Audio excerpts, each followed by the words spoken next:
Atención, iglesias y pastores.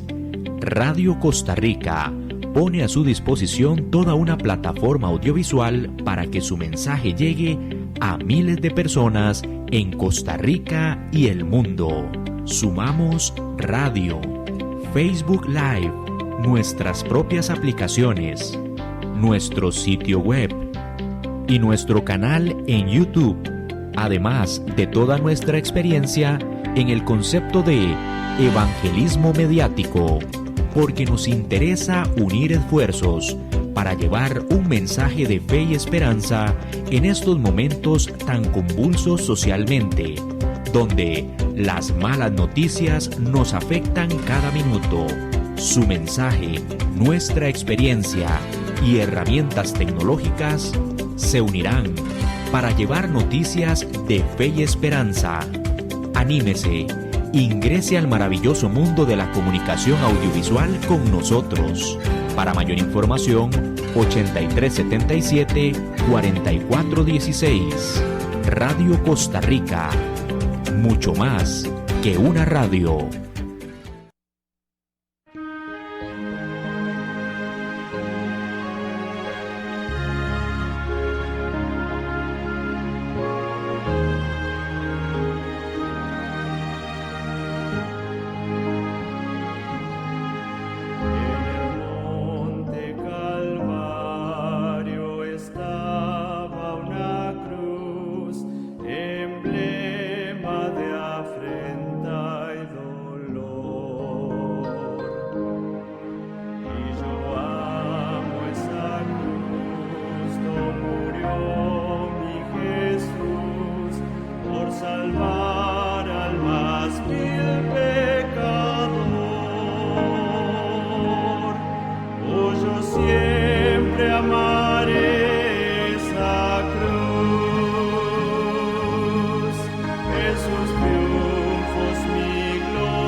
Todos pero muy buenas tardes. Es un placer para mí, como siempre, estar con ustedes, siempre con la gran bendición que Dios nos da de tener una familia tan grande, de poder conversar con ellos del tema tan importante que es Cristo Jesús, y que podamos aprender cada día de Él, y que podamos escucharnos, que podamos vernos, que podamos aprender.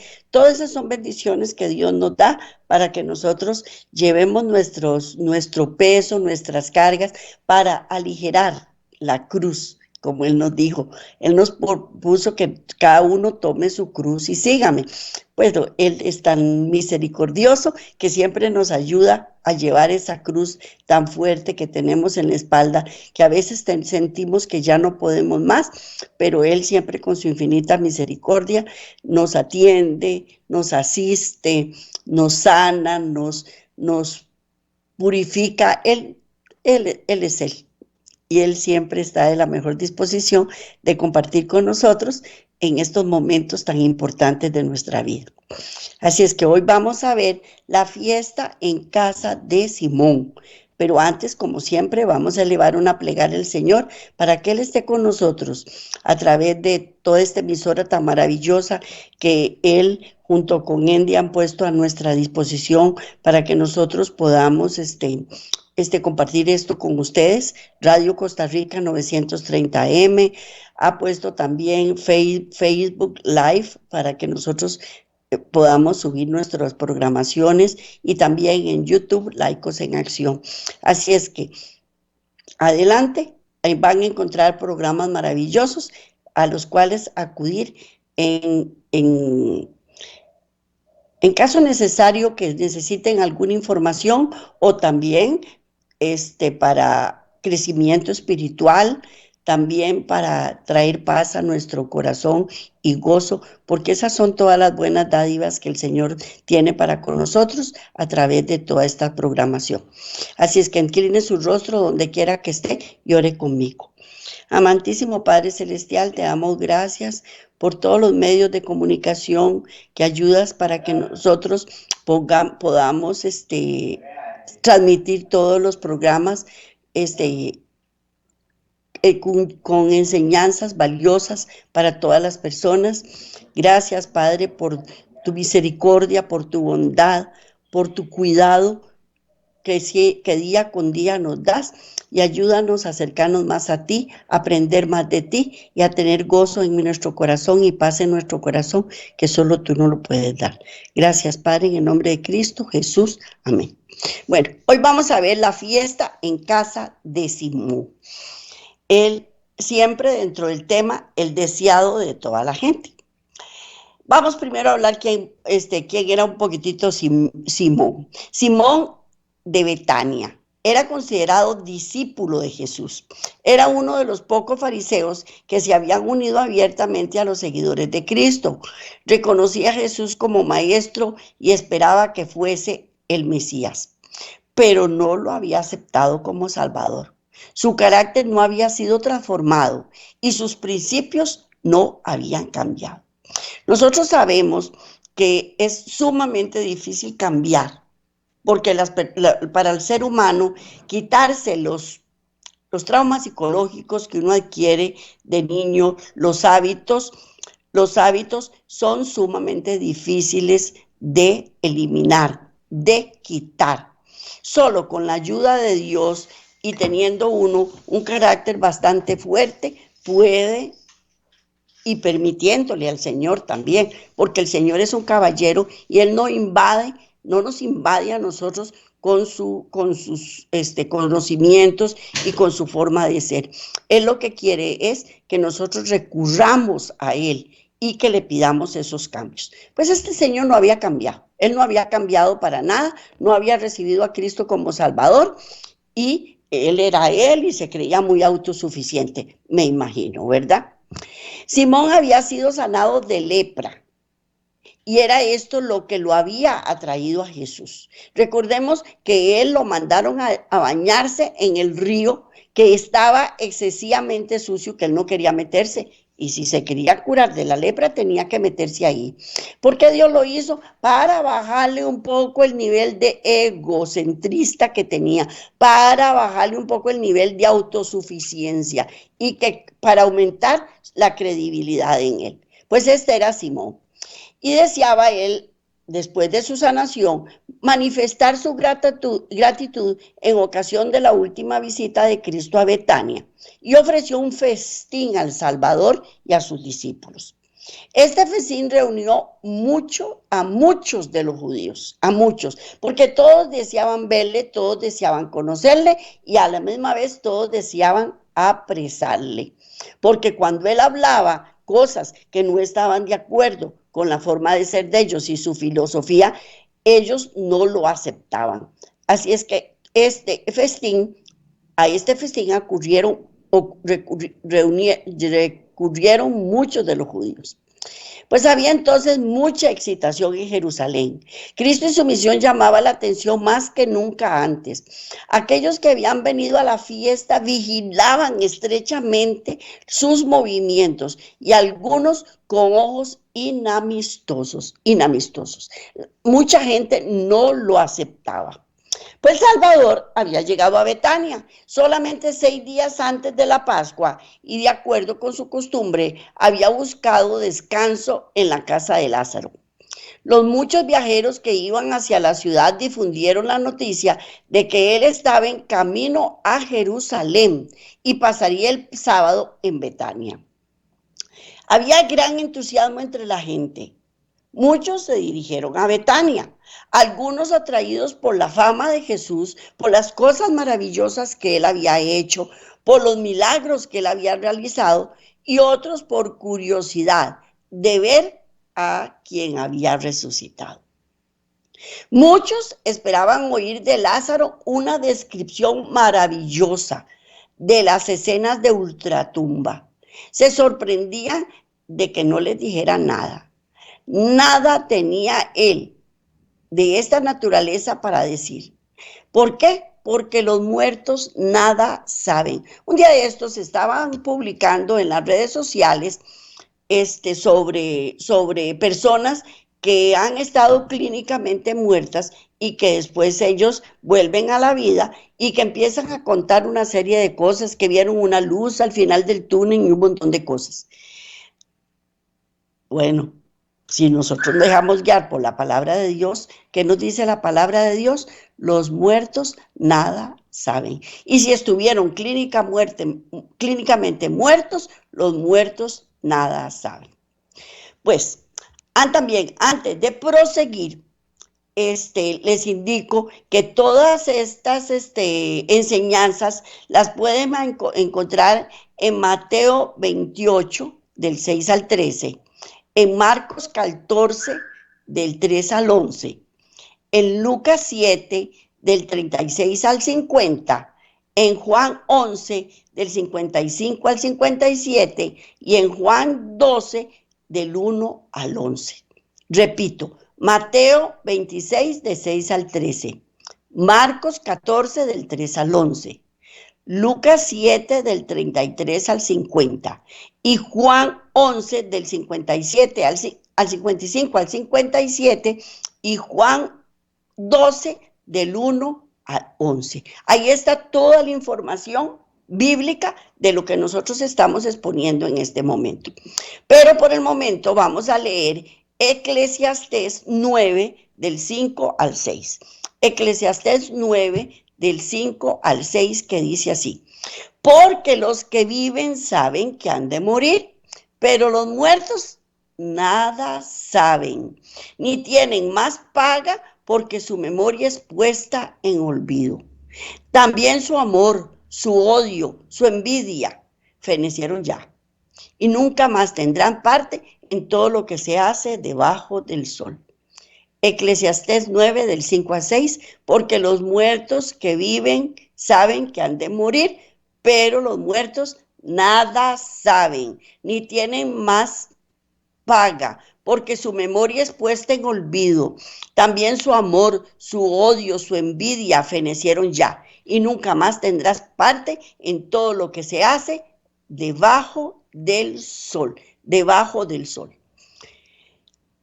Pero Lázaro tenía un admirable testimonio que dar respecto a la obra de Cristo, no respecto a lo que él le sucedió y lo que él vivió en el sepulcro. No, es lo que él vivió y lo que él vio con respecto a Cristo. Y ese era el testimonio que él quería dar. Había sido resucitado con este propósito. Con certeza y poder declaraba que Jesús era el Hijo de Dios. Eso era lo que él declaraba, que Jesús era el Hijo de Dios y que con su grandísimo amor y misericordia lo había resucitado. Eso era lo que él andaba proclamando. Los informes llevados de vuelta a Jerusalén por los que visitaron Betania aumentaban la excitación. El pueblo estaba ansioso de ver y oír a Jesús. Por todas partes se indagaba si Lázaro les acompañaría a Jerusalén y el profeta sería coronado rey en ocasión de la Pascua. Los sacerdotes y los gobernantes veían que su influencia sobre el pueblo estaba debilitándose cada día más. La influencia de los sacerdotes, no la influencia de Jesús, ¿verdad? Y su odio contra Jerusalén se volvió más acerbo. Difícilmente podían esperar la oportunidad de quitarlo para siempre de su camino. A medida que transcurría el tiempo, empezaron a temer que al fin no viniera a Jerusalén. Recordaban cuán a menudo había frustrado sus designios criminales y temían que hubiese leído ahora sus propósitos contra él y permaneciera lejos. Ellos querían que Jesucristo llegara a Jerusalén, pero no era para admirarlo, ni era porque lo iban a proclamar rey, ni nada de esas cosas. Era para apresarlo y mandarlo a matar.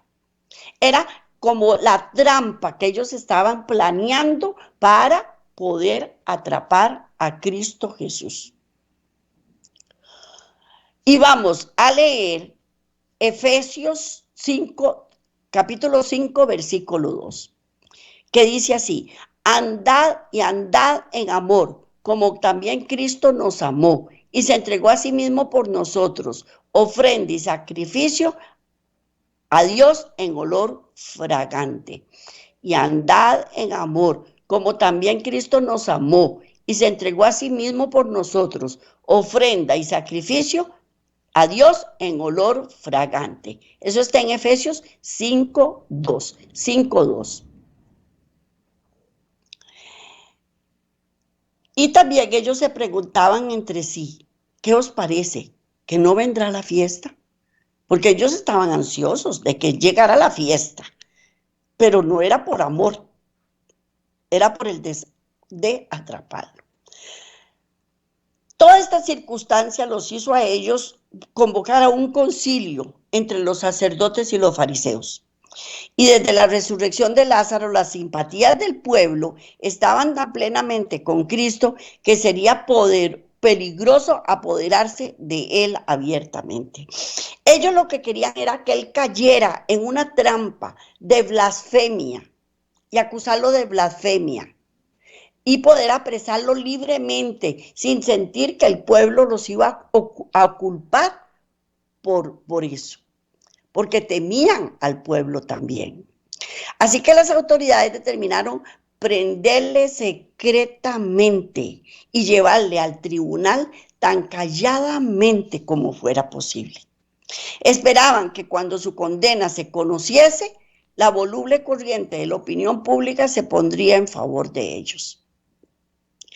Así se proponían destruir a Jesús.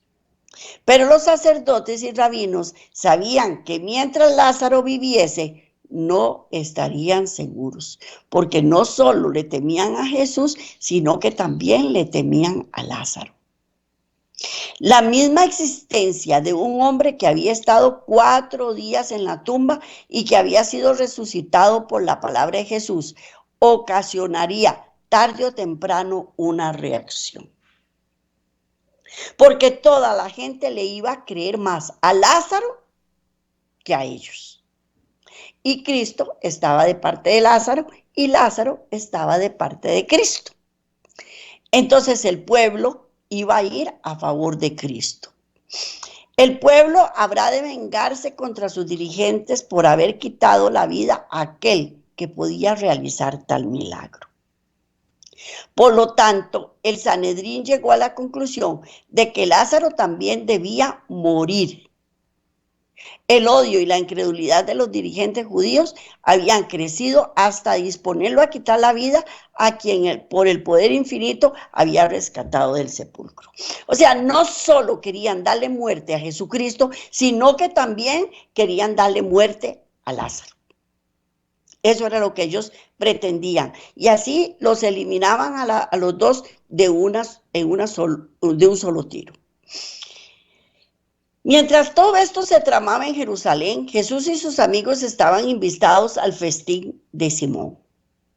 A un lado del Salvador estaba sentado a la mesa de Simón, aquel que había curado de una enfermedad repugnante, porque recordemos que Simón fue curado de lepra. Y del otro lado de Lázaro, y al otro lado estaba Lázaro, a quien había resucitado. O sea, los dos, uno sanado y el otro resucitado, estaban a ambos lados de Cristo Jesús. Marta, la hermana de Lázaro, servía, pero María escuchaba fervientemente cada palabra que salía de los labios de Jesús.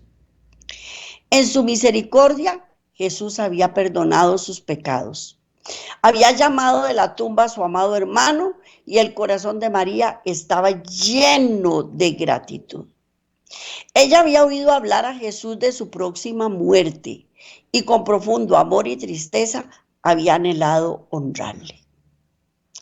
A costa de un gran sacrificio personal, había adquirido un vaso de alabastro de nardo líquido de mucho precio para ungir su cuerpo. Ella quería darle un presente a Jesús en agradecimiento. Y escogió este perfume de nardo. Según entiendo, era dentro de la perfumería uno de los más caros, porque los nardos se cosechan en las zonas muy altas, en lugares de mucha altitud, y cuesta mucho ir a recoger esta planta. Y de eso sacaban un perfume delicioso que Marta compró para ungir el cuerpo de Cristo en agradecimiento a la resurrección de Lázaro y al perdón de sus pecados. Era un gran sacrificio que ella había hecho para comprar este perfume. Pero muchos declaraban ahora que él estaba a punto de ser coronado rey. Su pena se convirtió en gozo y ansiaba ser la primera en honrar a su Señor. Quebrando el vaso de perfume, derramó su contenido sobre la cabeza y los pies de Jesús. Y llorando, postrada, le humedecía los pies con sus lágrimas y se los secaba con su larga y flotante cabellera. No hay con qué agradecerle a Jesús las cosas que Él hace por nosotros. Todo lo que podamos nosotros darle a Él no es nada para la inmensidad de los pecados y las cosas repugnantes que uno ha hecho y que Él nos ha perdonado. Pues ella estaba sumamente agradecida con Cristo Jesús y había procurado evitar ser observada y sus movimientos podrían haber quedado inadvertidos, pero el perfume llenó toda la pieza con su fragancia y delató su acto a todos los presentes. Es un perfume, eran esencias que hacían, que a la hora de quebrarlo se invadió toda la propiedad de ese olor exquisito. Y les voy a decir una cosa, yo no sé a ustedes, pero a mí una vez se me quebró un perfume y 2 veces se me quebraron perfumes y eran días y todavía la casa olía a ese perfume. Y perfume que tal vez no era de la misma calidad del que María estaba regalándole a su maestro. Judas consideró que este acto lo consideró con gran disgusto. En vez de esperar para oír lo que Jesús dijera sobre el asunto, comenzó a susurrar a sus compañeros más próximos críticas contra Cristo porque toleraba tal desperdicio. Astutamente hizo sugestiones tendientes a provocar descontento. Como hacen, perdona lo que aquí en Costa Rica tenemos un dicho que se llama las viejas de patio, que es cuando uno quiere hablar de alguien y no quiere que nadie lo vea, es así, y de calladito. Me lo imagino así, susurrándole a la persona que estaba a la par de él su disgusto por semejante derroche de cosas para Cristo Jesús, que él en su fuero interno también lo despreciaba, porque lo demostró después. Judas era el tesorero de los discípulos y de su pequeño depósito había extraído secretamente para su propio uso, reduciendo así sus recursos en escasa pitanza. Estaba ansioso de poner en su bolsa todo lo que pudiese obtener. A menudo había de sacar dinero de la bolsa para aliviar a los pobres, y cuando se comprara alguna cosa que Judas no consideraba esencial, solía decir: ¿por qué este despilfarro? Claro, él se preocupaba porque le estaban menguando sus ingresos, porque él consideró todos los recursos que se recogían para mantener la obra de Cristo y de sus discípulos como un despilfarro. ¿Por qué? Porque menguaba la cantidad de dinero que ingresaba a sus arcas, porque él se creía dueño de esas arcas. ¿Por qué no se coloca el costo de esto en la bolsa que yo llevo para los pobres? Ahora el acto de María contrastaba tanto con su egoísmo que él estaba expuesto a la vergüenza y de acuerdo con su costumbre trató de dar un motivo digno a su crítica en cuanto a la dádiva de ella. Él tenía que justificar su criterio. ¿Por qué? Porque él no estaba de acuerdo. Iba a quedar como una persona agarrada, como una persona miserable, que no quiere ayudar a los demás o que no quiere regalarle a Jesús nada. Pero él no quería quedar así y entonces justificó diciendo, mejor le hubieran dado eso a los pobres. Porque también hay muchos pastores y muchos ministros que justifican sus ingresos con ayuda a los pobres y están dejándose mucha plata por detrás también. En eso hay que tener mucho cuidado. Y dirigiéndose a los discípulos preguntó, ¿por qué no vendió este perfume por 300 denarios y se lo dio a los pobres? Pero dijo esto no porque se preocupara por los pobres, sino porque era ladrón y teniendo la bolsa sustraía lo que echaba en ella. Judas no tenía amor a los pobres. Si el perfume de María se hubiese vendido y el importe hubiese caído en su poder, los pobres no habrían recibido ningún beneficio, porque él ayudaba, pero con mesura, porque lo demás era de su propiedad. Judas tenía un elevado concepto de su propia capacidad administrativa. Se consideraba muy superior a los discípulos como hombre de finanzas y los había inducido a ellos a considerarlo de la misma manera. Había ganado su confianza y tenía gran influencia sobre ellos. La compasión que manifestaba hacia los pobres los engañaba y su artera insinuación los indujo a mirar con desagrado la devoción de María. Por otra parte, les voy a decir una cosa, es muy fácil ayudar a los pobres con dinero que yo no he puesto de mi parte. Hay derroche, entonces sí, llévense, úsenlos, gástenlo, pero no es el mío, no es mi dinero. Y él no estaba poniendo nada de su dinero ahí.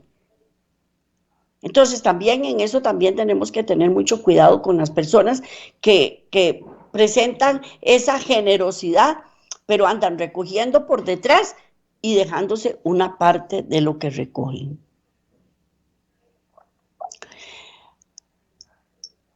La compasión que manifestaba hacia los pobres los engañaba. Y la insinuación los indujo a mirar con desagrado la devoción de María.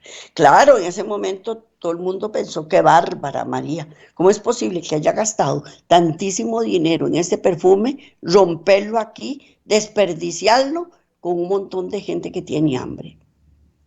Y el murmullo recorrió la mesa. ¿Por qué se pierde esto? Porque esto se podía vender por gran precio y darse a los pobres. María oyó las palabras de crítica. Su corazón temblaba en su interior. Temía que su hermana le respondiera como derrochadora. El maestro también podía considerarla como impróvida. Estaba por ausentarse sin ser elogiada ni excusada cuando oyó la voz del Señor decir, dejadla. ¿Por qué la fatigáis? ¿Por qué? Él vio que estaba turbada y apenada. Sabía que mediante este acto de servicio había expresado su gratitud por el perdón de sus pecados e impartió alivio a su espíritu. Y elevando su voz por encima del murmullo de censura, dijo, buena obra me has hecho, que siempre tendréis los pobres con vosotros, y cuando quisieres les podréis hacer bien, mas a mí no siempre me tendréis. Los pobres siempre han existido y uno puede ayudar a los pobres en el momento que uno lo decida, pero a Cristo es solo una oportunidad la que tenemos para tenerlo en nuestros corazones y no siempre va a estar disponible esa oportunidad. Y ésta ha hecho lo que ha podido porque se ha anticipado a ungir mi cuerpo para la sepultura. Recordemos que siempre a los judíos cuando mueren los ungen y él recibió una unción antes de ser muerto. El don fragante que María había pensado prodigar al cuerpo muerto del Salvador lo derramó sobre él en vida. En el entierro su dulzura solo hubiese llenado la tumba, pero ahora llenó su corazón con la seguridad de su fe y amor. Muchas veces no. La mayor parte del tiempo cuando las personas mueren son buenos, todo lo que hicieron fue bueno, le llevan flores a la tumba, hacen cualquier cantidad de cosas por el muerto. Y el muerto nada sabe. Nada sabe. En cambio, Cristo estaba recibiendo este presente en vida. En vida. José de Arimatea y Nicodemo, por otra parte, no ofrecieron su don de amor a Jesús durante su vida. Con lágrimas amargas trajeron sus costosas especies para su cuerpo rígido e inconsciente. Las mujeres que llevaban sustancias aromáticas a la tumba hallaron que su diligencia era vana, porque él había resucitado. O sea, todos los presentes que quisieron darle a Jesús fueron en vano después de su muerte. ¿Por qué? Porque ya él había resucitado. Pero María, al derramar su ofrenda sobre el Salvador, mientras él era consciente de su devoción, le ungió para la sepultura. Y cuando él penetró en las tinieblas de su gran prueba, llevó consigo el recuerdo de aquel acto, anticipo del amor que le tributarían para siempre aquellos que redimieran. Era olor grato para Jesús. Y cuánto deseáramos nosotros ser olor grato para Cristo Jesús. No para los demás, ni para mí misma, sino para Cristo Jesús. Para que nos redima. Y muchos son los que ofrendan sus más valiosos dones a los muertos, cuando están alrededor de su cuerpo frío, silencioso, abundan en palabras de amor, de ternura, el aprecio, la devoción, son prodigados al que no ve ni oye. ¿Y ya para qué? Si esas palabras se hubieran dicho cuando el espíritu fatigado las necesitaba mucho, cuando el oído podía oír y el corazón sentir, cuán grande habría sido su fragancia. Y María lo estaba haciendo por Cristo Jesús. Muchas veces las personas se mueren, nosotros no sabemos en qué momento se murieron y no le pudimos dar ni un beso de despedida. Y eso duele en el corazón. Y María no conocía el significado pleno de su acto de amor. No podía contestar a sus acusadores. No podía explicar por qué había escogido esa ocasión para ungir a Jesús. El Espíritu Santo había pensado en lugar suyo y ella había obedecido sus impulsos. Ella se había dejado guiar por el Espíritu Santo. Y la aspiración no se humilla a dar explicaciones. Cristo no da explicaciones. El Espíritu Santo no da explicaciones. Dios no da explicaciones. Y una asistencia invisible habla a la mente y al alma y mueve al corazón a la acción. Es su propia justificación. El Espíritu nos guía. Nosotros lo que tenemos que hacer es dejarnos guiar. Y lo hacemos. ¿Por qué? Como dice el refrán, por la razón de la sin razón. Y cuando uno se dio cuenta, lo hizo. Y ya está. Pues eso fue lo que le pasó a María. Ella no entendía qué significaba su acción. Y con ello le dio más de lo que había recibido. Porque echando este perfume sobre mi cuerpo, dijo él, para sepultarme, lo ha hecho. de la manera que el alabastro fue quebrado y se llenó la casa entera con su fragancia. Y así Cristo había de morir, su cuerpo había de ser quebrantado, pero él había de resucitar de la tumba y la fragancia de su vida llenaría toda la tierra. Cristo nos amó y se entregó a sí mismo por nosotros, ofrenda y sacrificio a Dios en olor suave. Ofrenda, y por eso nos dice, andad en amor como también Cristo nos amó y se entregó a sí mismo por nosotros, ofrenda y sacrificio a Dios en olor fragante, en olor fragante. De cierto os digo, declaró Jesús, que donde quiera que se predique este evangelio, en todo el mundo también se contará lo que éste ha hecho, para memoria de ella. Mirando en todo el futuro, el Salvador habló con certeza concerniente a su evangelio. Iba a predicarse en todo el mundo y hasta donde el evangelio se extendiese, el don de María exhalaría su fragancia y los corazones serían bendecidos por su acción espontánea. Se levantarían y caerían los reinos, los nombres de los monarcas y conquistadores serían olvidados por la acción espontánea. Se levantarían y caerían los reinos. La acción de la mujer sería inmortalizada en las páginas de la historia sagrada. Hasta que el tiempo no fuera más, aquel vaso de alabastro contaría la historia del abundante amor de Dios para con la especie caída.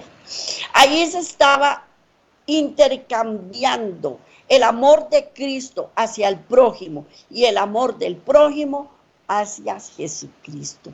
Y eso dura hasta nuestros días.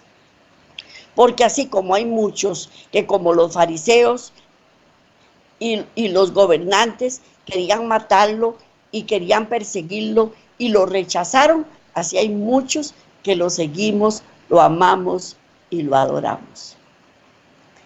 Y la acción de María estaba en pronunciado contraste con lo que Judas estaba por realizar. Cuán terminante lección hubiera haberle dado Cristo a aquel que había sembrado la semilla de la crítica y los malos pensamientos a la mente de los discípulos. Cuán justamente el acusador pudiera haber sido acusado. Aquel que lee los motivos de cada corazón y entiende toda acción, pudo haber abierto ante los que estaban en la fiesta los capítulos oscuros de la vida de Judas. Él pudo haber dicho ahí todo lo que sabía de Judas y más, porque él sabe muchísimo más de nosotros hasta de lo que nosotros mismos sabemos. Porque hay cosas en nuestra infancia que nosotros lo olvidamos y él sí lo sabe.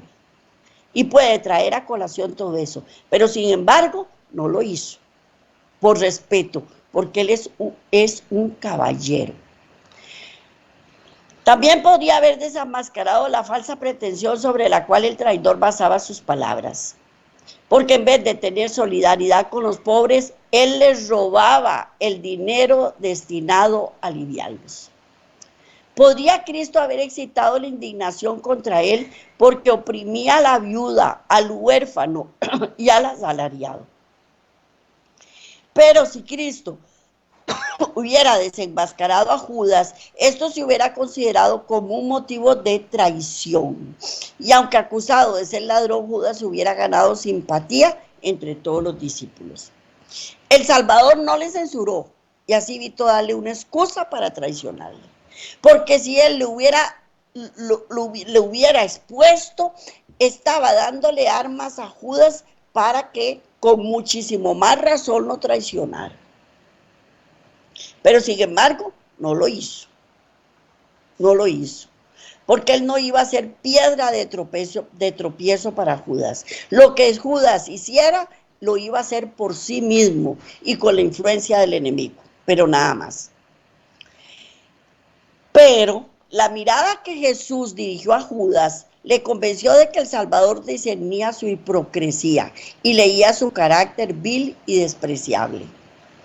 Al elogiar la acción de María, que había sido tan severamente condenada, Cristo había condenado a Judas. Ante eso, nunca le había hecho el Salvador un reproche directo. Ahora, la expresión había provocado resentimiento en su corazón y resolvió vengarse. Se acusó solito, él solito se acusó. Porque no hay peor juez que nosotros mismos. Porque mire, Dios nos perdona, Cristo nos perdona, a la persona que le hicimos daño nos perdona, pero nosotros a muchas veces no queremos perdonarnos a nosotros mismos. Y entonces uno hace tonterías hace y dice tonterías con tal de justificarse. De la cena, en donde estaban en la cena, fue directamente al palacio del sumo sacerdote, donde estaba reunido el concilio, y ofreció entregar a Jesús en sus manos. Los sacerdotes, por supuesto, se alegraron mucho, y a estos dirigentes de Israel se les había dado el privilegio de recibir a Cristo como su Salvador, sin dinero y sin precio. Pero rechazaron el precioso don que les fue ofrecido con el más tierno espíritu de amor constrictivo. Rehusaron aceptar la salvación, que es lo más valioso que el oro, y compraron a su Salvador por 30 monedas de plata. En lugar de recibirlo y aceptarlo, es lo que querían era traerlo para matarlo. Y en ese momento se los estaban vendiendo y lo compraron. Jesús se había entregado, Judas se había entregado a la avaricia, hasta que ésta había subyugado todo buen rasgo de su carácter. Envidiaba la ofrenda hecha a Jesús. Su corazón estaba lleno de celo por el Salvador y había sido objeto de un don digno de los monarcas de la tierra. Por su cantidad muy inferior a la que costaba el vaso de perfume, entregó a Jesús. Entregó a Jesús.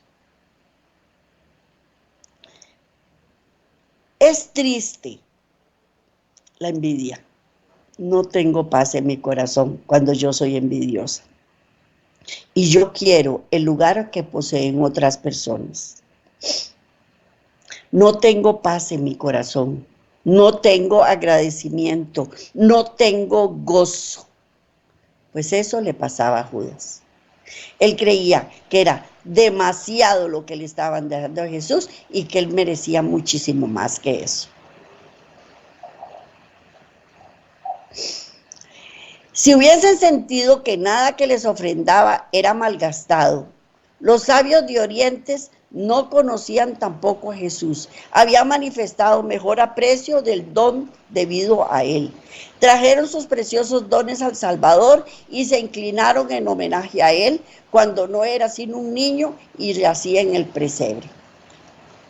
Y los discípulos no se parecían a Judas. Ellos sí amaban a Jesús, pero no apreciaban debidamente su exaltado carácter.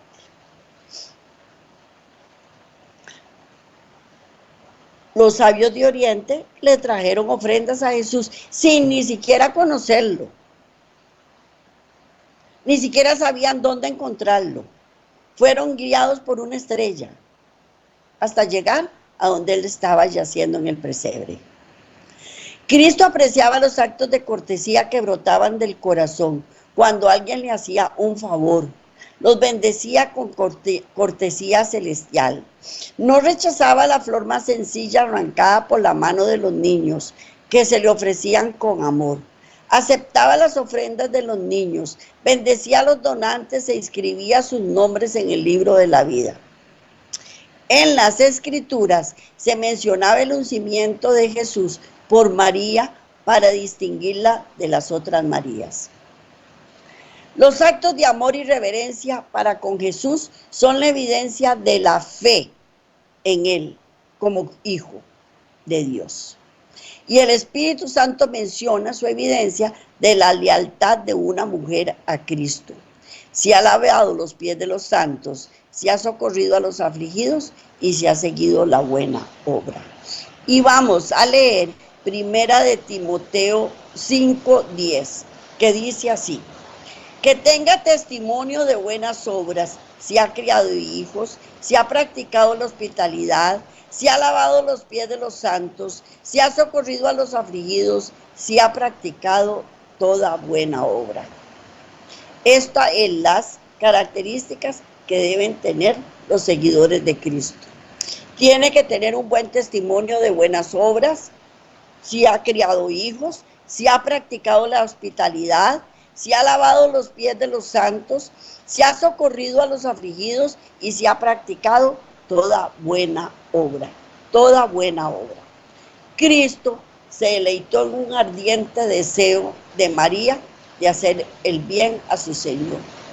Aceptó la abundancia del efecto puro, mientras que sus discípulos no lo comprendieron ni quisieron comprenderlo.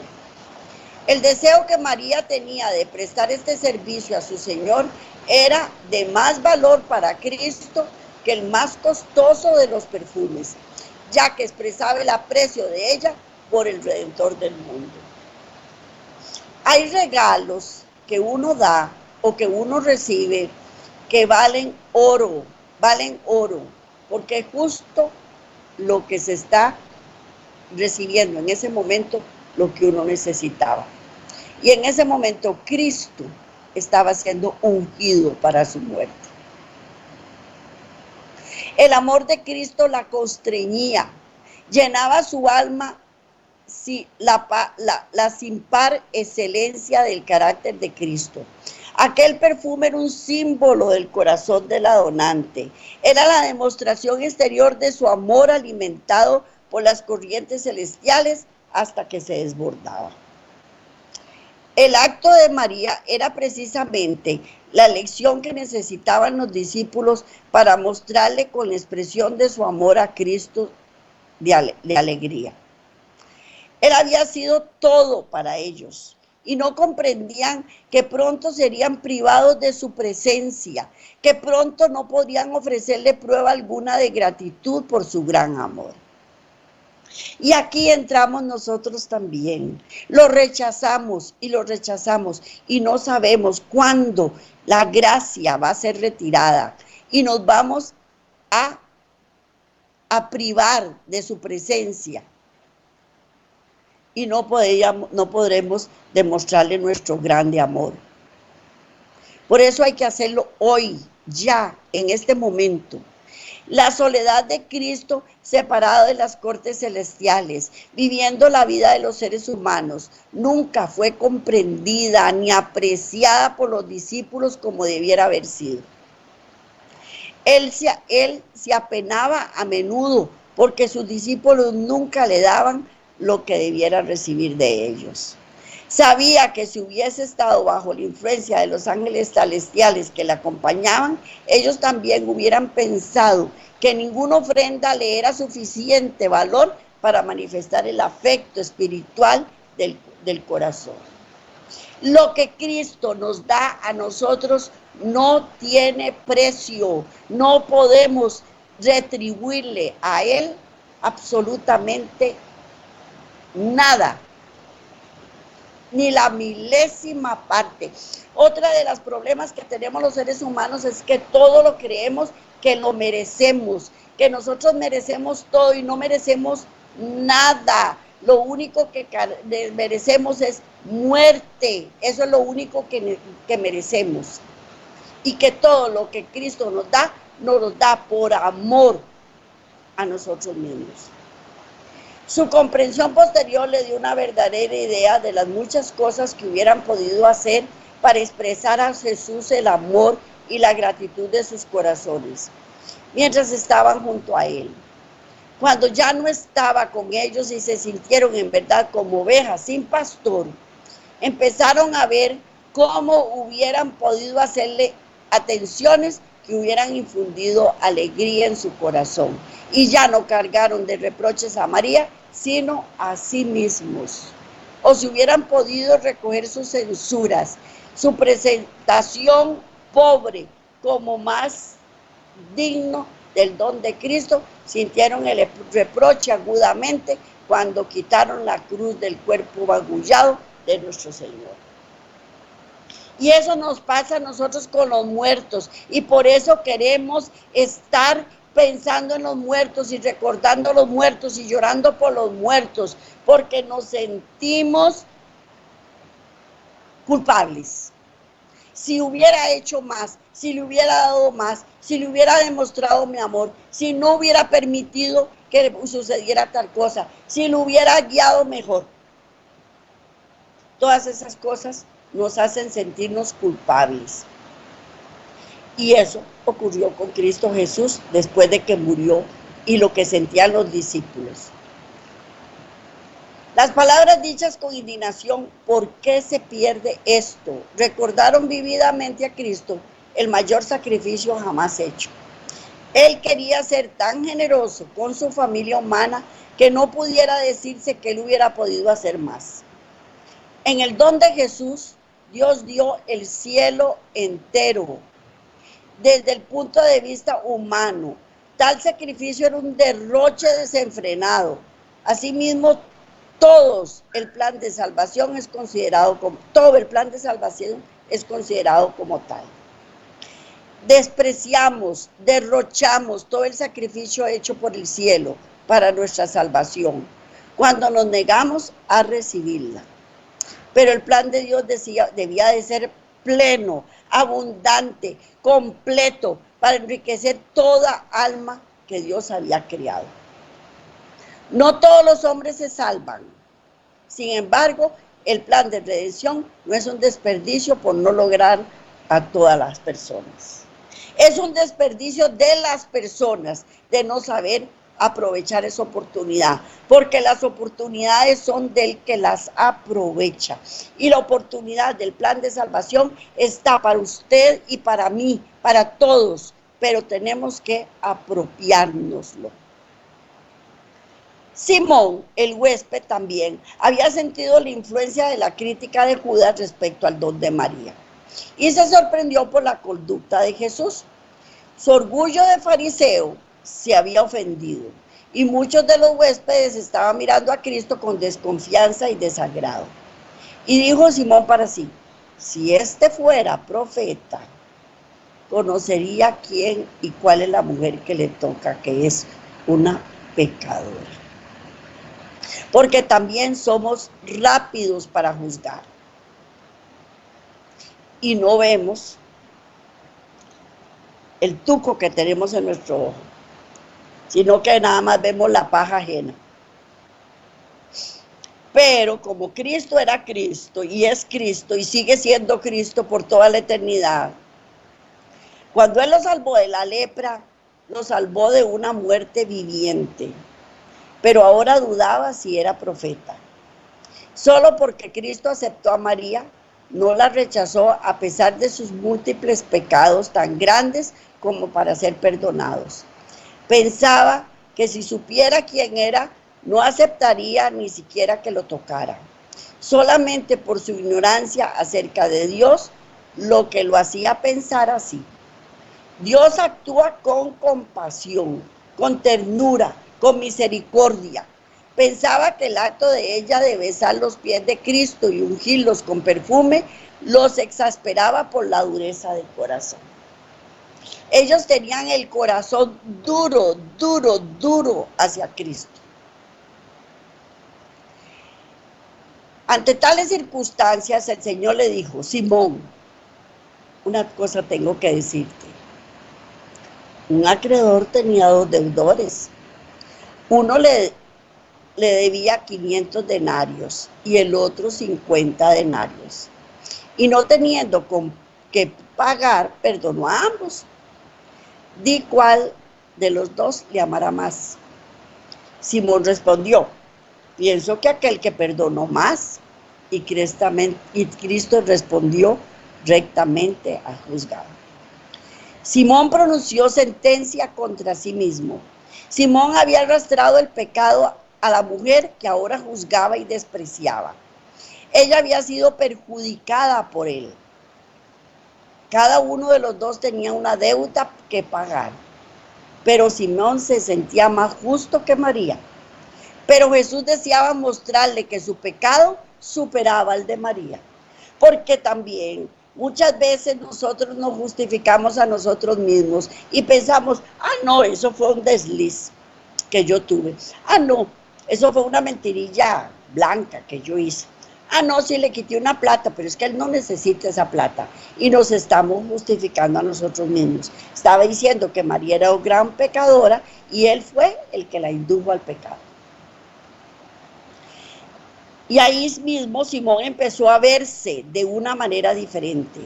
Vio que con ojo profético ya no estaba dudando que Cristo era un profeta, no era un profeta. Cristo había leído su corazón y el de ella. Con vergüenza se dio cuenta que estaba frente a uno superior a él. Entré en tu casa, dijo Jesús, y no me diste agua para lavarme mis pies. Pero con lágrimas de arrepentimiento, impulsada por amor, María ha lavado mis pies y los ha secado con su cabellera. Pero Simón no había mostrado amor por su Señor, ni su aprecio por lo que había sido hecho en su favor. El corazón se apena cuando los hijos dejan de mostrar su gratitud hacia él con palabras y hechos de amor. Pensaba que honraba a Jesús invitándole a su casa, pero ahora se vio a sí mismo como él era en realidad. Vio cuán verdadero es el juicio de Cristo en cuanto a él. No lo reconoció como el representante de Dios, pero María sí. Simón no fue censurado públicamente. Cristo no expuso su culpa, sino que trató de convencer su mente y subyugar su corazón manifestando benevolencia. Una denuncia severa hubiera endurecido el corazón, pero por su trato lo convenció de su error y vio la magnitud de la deuda. Su orgullo fue humillado, se arrepintió y el orgulloso fariseo llegó a ser un humilde y abrigado discípulo. Con María, él conocía todas las circunstancias de su vida y decidió no extinguir otra chispa de esperanza. 7 veces oyó la reprensión que Cristo hiciera a los demonios que dirigían su corazón y su mente. Oyó el clamor hacia el Padre en su favor. Sabía cuán ofensivo es el pecado para su inmaculada pureza. Y con su poder, ella había vencido. En la muerte de Cristo, ella estuvo junto a la cruz y le siguió hasta el sepulcro. Y fue la primera que proclamó al Salvador resucitado. Fue la primera que proclamó al Salvador resucitado. Nosotros tenemos todos estos ejemplos. Tenemos el ejemplo de Judas. Nosotros decidimos si queremos seguir a Judas o no. No, es que yo no lo vendo. Sí, uno lo vende. Cuando interponen la ganancia mala vida en lugar de Cristo. O podemos seguir a Simón, que recibió un montón de dádivas, fue sanado de la lepra y sin embargo aún así no creía.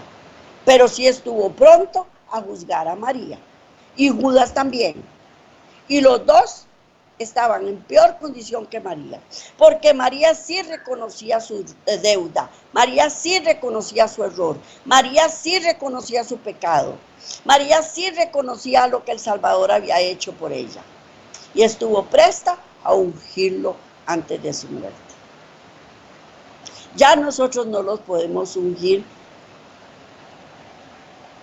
antes de su muerte, porque Él ya resucitó y Él vive, pero sí podemos agradarle y que nuestras ofrendas y que nuestros sacrificios y que nuestro comportamiento sea olor grato a Él. Eso es lo que Él quiere de nosotros. No quiere que vayamos y compremos un perfume caro, un corazón contrito y humillado. Eso es lo que Él desea de nosotros. Y esta es una gran enseñanza para todos. Y hay mucho más de fondo que se puede sacar de este estudio. Pero por el momento, este es el que le estamos llevando hasta ustedes y espero que lo estudien, que lo aprovechen, que lean las citas bíblicas que les di, donde pueden encontrar toda la información. Que Dios los bendiga, los proteja, los guarde, los guíe, los lleve por buen camino y que sea de gran bendición para ustedes como lo fue para mí. Nos vemos la próxima semana si Dios quiere y hasta la próxima.